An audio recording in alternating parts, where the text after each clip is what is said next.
C'est la sortie de la semaine au cinéma, J-1 avant la sortie de Twilight 2.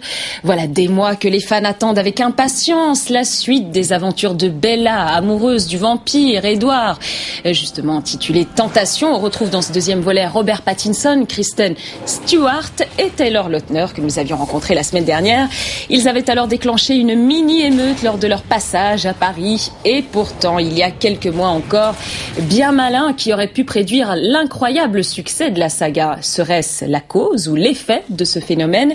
Les vampires n'ont jamais été aussi avenants. Littérature, cinéma, ils sont partout et ils ne font même plus peur. Enfin, presque plus. Mathieu Vibo, Sandrine Montard et Bertrand Naut.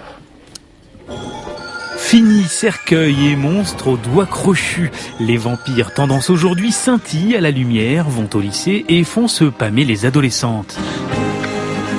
C'est un nouveau Roméo et Juliette des temps modernes avec une histoire de vampire. Moins de sang et plus de romance, c'est la recette du succès Twilight. Les romans de Stephenie Meyer ont 80 millions de mordus dans le monde. Même Francis Ford Coppola, le réalisateur du Dracula de 92, n'a su résister. Je suis en train de lire le premier tome. Je suis juste curieux. J'en suis déjà à la moitié. Le succès est tel que tous les éditeurs sortent ou ressortent leurs histoires de vampires, au point d'inventer un nouveau genre, la bitlit pour bite literature, littéralement la littérature de la morsure. Après Harry Potter, on a eu tous les livres sur les sorciers. Après Twilight, évidemment, des livres sur les vampires. Et il y en a pour tous les goûts, pour les petits, pour les grands et dans tous les genres, du manga au roman.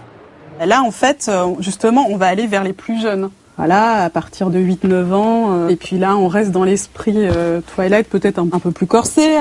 Pas de doute, le vampire séduit et est prêt à tout pour plaire, quitte, comme dans la série américaine à succès True Blood, à siroter en bouteille du sang synthétique. Allez, je te laisse chez les crocs.